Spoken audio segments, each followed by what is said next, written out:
اعوذ باللہ من الشیطان الرجیم۔ سورہ آل عمران آیت نمبر 52 سے 54 تک انشاءاللہ آج ہم پڑھیں گے۔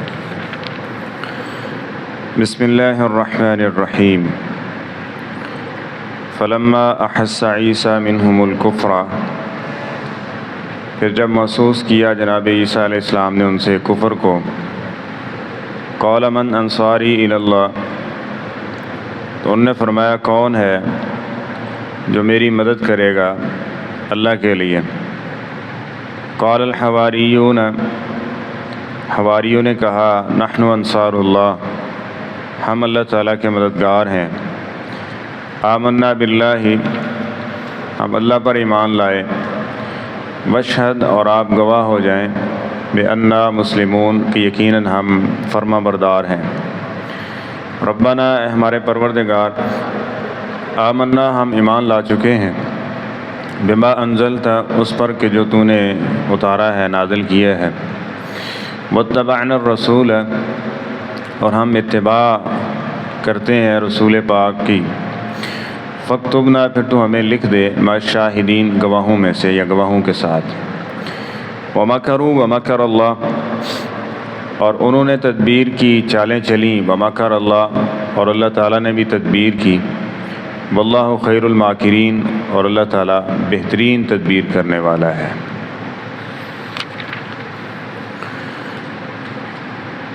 جناب عیسیٰ علیہ السلام بنی اسرائیل کے رسول تھے، اور تورات کو بھی آگے کوٹ کیا کرتے تھے۔ اس کے باوجود یہودی اس حد تک بگڑ چکے تھے اور تورات میں تحریف، تغیر، تبدل کر دیا تھا کہ اصل بات جو تھی وہ پہنچانے والا، اس کے ساتھ دشمنی پر اتر آئے تھے۔ جس طرح نبی پاک صلی اللہ علیہ وسلم دیکھ لیں، اب جو قرآن پاک ہے، جو دین اسلام ہے، نہ تو یہ کسی نبی کی توہین کرتا ہے، نہ ہی جو سابقہ دیان اس میں جو باتیں بنیادی ذکر کی گئیں اس کی مخالفت کرتا ہے۔ بنیادی باتیں توحید اور رسالت کے حوالے سے وہ سب پیغمبروں کی ایک ہی ہیں۔ احکامات میں کچھ نہ کچھ تغیر رہا ہے۔ اب انہوں نے کیا ہے، نبی کریم صلی اللہ علیہ وسلم سے دشمنی کیوں ہے؟ ایک تو یہ کہ یہ بنی اسرائیل سے بنو اسماعیل میں نبوت کیوں چلی گئی، اور باقی دیگر معاملات۔ تو جناب عیسیٰ علیہ السلام بھی یہودیوں کی ان شرارتوں اور ان تکلیفوں اور ایذاؤں کا سامنا کر رہے ہیں۔ اور جب یہ محسوس کیا جناب عیسیٰ علیہ السلام نے کہ یہ ماننے کے لیے تیار نہیں ہے، اور اکثریت ہی کفر پر ڈٹ گئی ہے، بلکہ زوال اس حد تک زوال کو پہنچ چکا ہے، سمجھ لیں کہ کفر پر جانے دینے کے لیے تیار ہے، حقیقت سننا ہی نہیں چاہتے۔ جس طرح کہ جناب نوح علیہ السلام نے کہا تھا نا، اللہ میں نے ان کو بلایا، یہ کیا کرتے ہیں، اپنے کانوں میں انگلیاں لے لیتے ہیں، کانوں میں، کہ ہمارے تک کوئی آواز پہنچے نہ، اس کی ایکٹنگ کرتے تم جتنا مرضی، یعنی استہزاء بھی ہے، مذاق بھی ہے، اور اگلے کو پریشان کرنے والی بات بھی ہے کہ آپ جتنا مرضی سناؤ، یہ دیکھو ہم نے کانوں میں انگلیاں رکھی ہوئی ہیں، ہمیں سنتا ہی کچھ نہیں ہے۔ ٹھیک ہے، تو جب ان سے یہ کفر محسوس کیا اور سمجھا کہ یہ اب جان کے بھی درپے ہو چکے ہیں، کیونکہ اس سے پہلے بھی کئی ایک انبیاء کو انہوں نے اس طرح پریشان کیا اور کچھ کو شہید تک کر دیا ان لوگوں نے، تو فرمانے لگے جناب عیسیٰ علیہ السلام کہ من انصاری الی اللہ، اب میرا مددگار کون ہوگا اللہ کے لیے؟ تو قال الحواریون نحن انصار اللہ، حواری کسے کہتے ہیں کہ جو رازدان بھی ہو اور قریبی ساتھی، جو آپ کی بات کے اوپر جان تک دینے کے لیے تیار ہے۔ نبی کریم صلی اللہ علیہ وسلم غزوہ احزاب کے موقع پہ ہے نا، تو اس موقع پہ بنو نذیر اور دیگر جو یہودی قبائل ہیں، یہ اندر سے سازشیں کر رہے تھے، اور ظاہر ان کا یہ تھا کہ ہم آپ کے ساتھ ہیں، جبکہ اہل کفار کے ساتھ بھی ان کے روابط تھے۔ فرمایا کون ہے کہ جو ان کے معاملات اور ان کی خبر لے کے آئے۔ تو 3 مرتبہ آپ نے کہا تو جناب زبیر رضی اللہ عنہ وہ کھڑے ہوئے، تو فرمایا ہر نبی کا کوئی نہ کوئی حواری ہوتا ہے، یعنی خاص دوست جگری یار ہوتا ہے، اور میرا حواری کون ہے؟ وہ زبیر ابن عوام رضی اللہ تعالیٰ عنہ۔ اور وہ گئے، سردی کا موسم بھی تھا، اس کے باوجود نبی کریم صلی اللہ علیہ وسلم نے جو مشن دیا اس کو پورا کر کے آئے۔ تو وہ جو چند لوگ جناب عیسیٰ علیہ السلام پر ایمان لائے تھے، اب اس کی تعداد کنفرم نہیں ہے، مفسرین نے بعض اسرائیلی روایات اور دیگر تفاسیر سے لی ہیں کہ وہ کتنے تھے، 11 تھے، 17 تھے، 14 کسی نے کہا ہے، کسی نے 70 کے لگ بھگ کہا ہے، لیکن یہ چند ایک لوگ تھے۔ تو انہوں نے کہا نحن انصار اللہ، ہم کس کے مددگار ہیں؟ اللہ تعالیٰ کے مددگار ہیں۔ اب اللہ کی مددگار کا مطلب کیا ہے؟ جس طرح اللہ تعالیٰ خود فرماتے ہیں یا ایھا الذین آمنوا کونوا انصار اللہ، اے ایمان والو تم اللہ کے مددگار بن جاؤ۔ اب اللہ کی مدد کا کیا مطلب ہے؟ آگے یہی مثال دی، کما قال الحواریون نحن انصار اللہ، جس طرح کہ عیسیٰ علیہ السلام کے حواریوں نے کہا تھا کہ ہم اللہ تعالیٰ کے مددگار ہیں۔ اب اللہ کی مدد کیا ہے؟ کہ اللہ کے دین کو آگے پھیلانا، اللہ کے دین کو پھیلانے والے شخص کی مدد کرنا، پیغمبر و رسول۔ اور نبی پاک صلی اللہ علیہ وسلم کے بارے میں بھی آتا ہے کہ آپ جب مکے میں تھے نا، تو مکے میں حج کے موقع پہ لوگ آتے تھے، کیونکہ حج تو پہلے بھی چل رہا ہوتا تھا، لیکن وہ اپنے طریقے کے مطابق کیا کرتے تھے۔ تو اس موقع پہ نبی کریم صلی اللہ علیہ وسلم جاتے، تعلیم اور دین اسلام اس کا پیغام پہنچایا کرتے تھے، اور ساتھ میں یہ کہا کرتے تھے کہ من انصاری اللہ، من انصاری اللہ۔ ان مکے والوں نے مجھے جھٹلا دیا ہے، تکذیب کرتے ہیں اور اس کے ساتھ استہزاء پہ آ گئے ہیں اور تکالیف دیتے ہیں، تو کون ہے جو میری مدد فرمائے؟ تو اس موقع پہ انصاریوں کا ایک گروہ آیا ہوا تھا، تو انہوں نے جا کے یہ بات چیت کی اور پھر وہ مسلمان بھی ہو گئے۔ پھر نبی کریم صلی اللہ علیہ وسلم کے لیے ایک اللہ تعالیٰ نے راستہ بھی بتا دیا، آپ نے خواب دیکھا وہاں جا رہے ہیں، اور پھر آپ نے ہجرت بھی کی۔ اسی لیے جو مدینے کے لوگ ہیں ان کو انصاری کہا جاتا ہے۔ یہ کون ہے؟ انصاری، نبی کریم صلی اللہ علیہ وسلم کے مددگار، جن نے جگہ بھی فراہم کی۔ اسی طرح آپ علیہ السلام کے ساتھ جو دیگر مہاجرین تھے ان کو اپنی زمینیں تک بانٹ دیں، اپنے جو معاملات تھے۔ اس کو کہتے ہیں یہ حواری، یعنی اللہ کے دین کی اس اعتبار سے مدد کرنا کہ اس کو مضبوط کرنے کے لیے، اس کو پھیلانے کے لیے، اس کے نشر عام کے لیے اپنے مال و دولت جان لگانا، یہ ہوتا ہے انصاری۔ اس چیز کی ضرورت ہر دور میں رہی ہے اور یہ چلتی رہے گی، اور ہر یہ مسلمان کی ذمہ داری ہے کہ وہ اپنی بساط کے مطابق دین کی مدد کرے۔ اب وہ دین کی مدد کیا ہے؟ کسی کو دین سکھانا، یہ بھی دین کی مدد ہے۔ اور اس میں سب سے بنیادی چیز جو ہے، جو اس آیت میں بھی واضح ہے اور دیگر قرآن پاک میں یہ متعدد جگہ پہ ذکر کیا گیا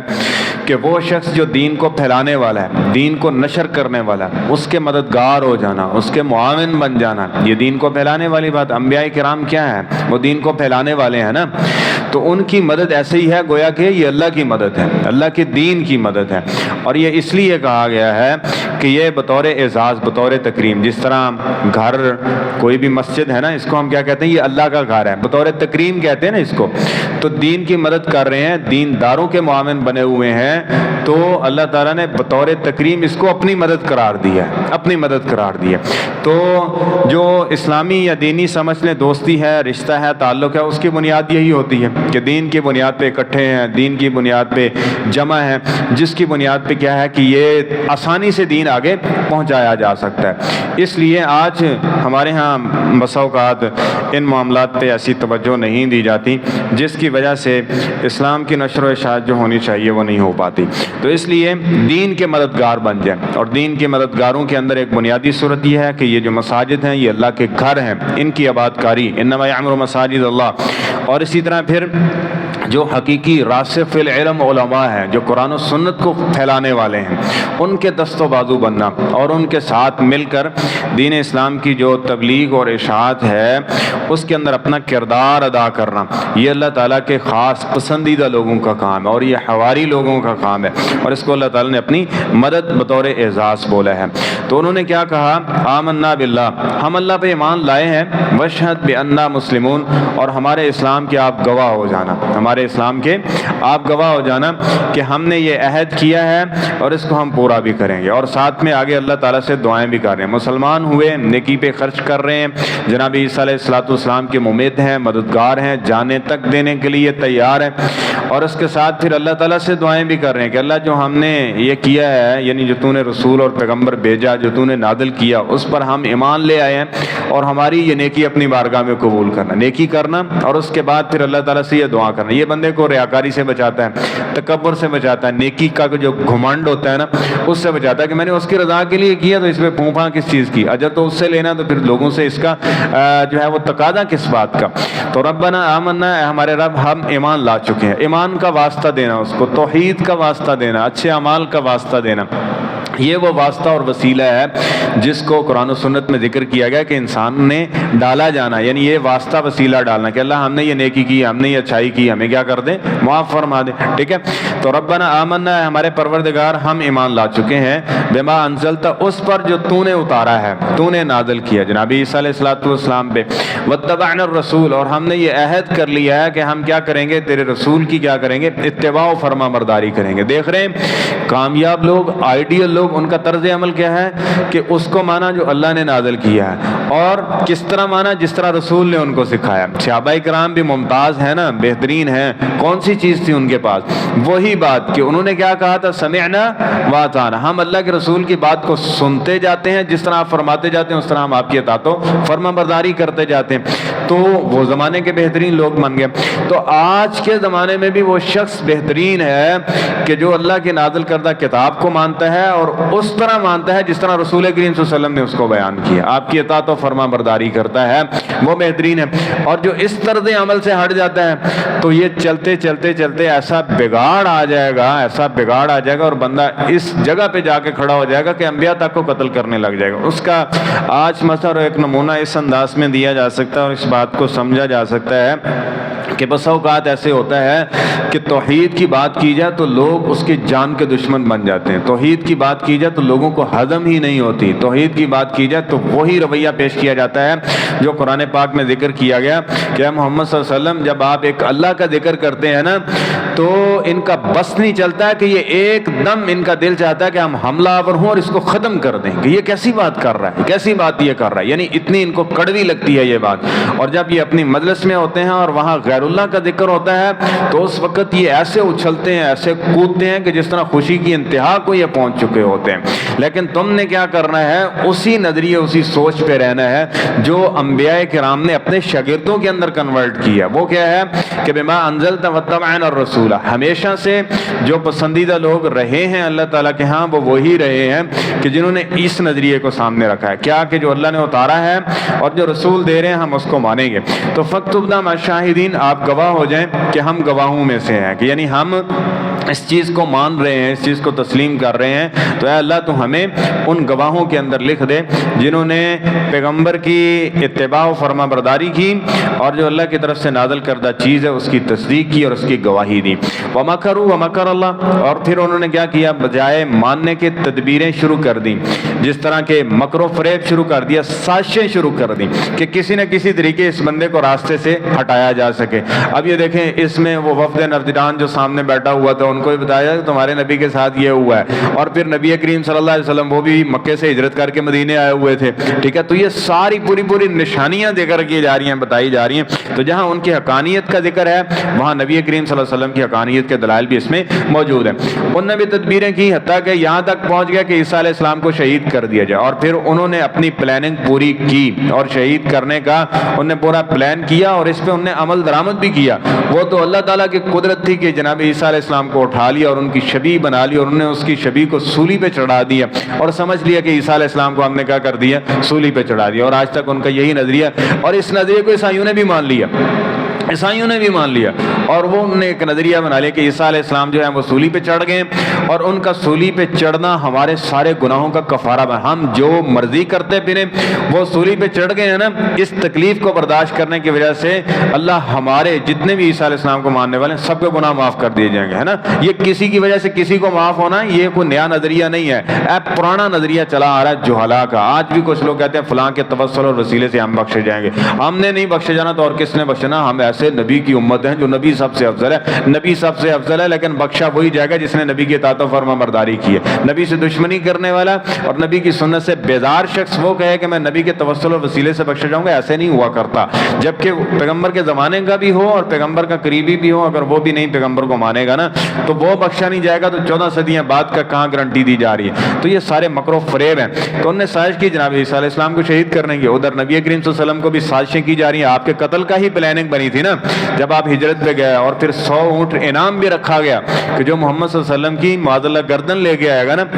اس کو 100 اونٹ انعام دیا جائے گا، اور لوگ اس مشن کے لیے نکلے بھی۔ وہ تو اللہ تعالیٰ کی مدد تھی کہ اللہ تعالیٰ نے جس طرح عیسیٰ علیہ السلام کو ان کے شر سے بچایا اور آسمانوں پہ اٹھایا، اس طرح محمد صلی اللہ علیہ وسلم کو ان کے شر سے بچایا اور مدینے کے اندر ان انصاریوں کے پاس پہنچایا، اور وہاں سے دین کا غلغلہ اور غلبہ شروع ہوا۔ تو اللہ تعالیٰ فرماتے ہیں واللہ خیر الماکرین، یہ ذہن میں رکھ لو، تم بھی تدبیریں کر رہے ہو نا تو وہ آسمان پہ بیٹھا بھی تدبیریں کر رہا ہے، اور اس کی تدبیر کیا ہوگی؟ غالب ہوگی۔ اب مشرکین مکہ کہاں جاتے تھے، لیکن اس کے باوجود وہی مکہ فتح ہوا، محمد صلی اللہ علیہ وسلم کا وہاں غلبہ ہوا، اسی دین کا غلبہ ہوا کہ نہیں ہوا؟ ایک وقت آیا تو یعنی انبیاء کرام کی دعوت کا یہ آغاز ہے۔ ہمارے ذمہ کیا ہے کہ ہم نے دین کی دعوت، اس کی تبلیغ کا کام کرنا، نتائج وہ اللہ پہ چھوڑ دیں، کب ہوں گے، کس وقت ہوں گے، کیسے ہوگا، کیا ہوگا، یہ ہماری ذمہ داری نہیں ہے، نہ ہی ہمیں اس بارے میں ہاں فکر ہونی چاہیے، بہتری کی کوشش ہونی چاہیے، لیکن اصل مقصد و محور کیا ہونا چاہیے کہ ہم نے اس کو تسلیم کرنا ہے، ماننا ہے، اس پر ایمان رکھنا ہے، اتباع رسول کرنی ہے، اور اس کو اپنی مساعد کے مطابق آگے پھیلانے کی کوشش کرنی ہے،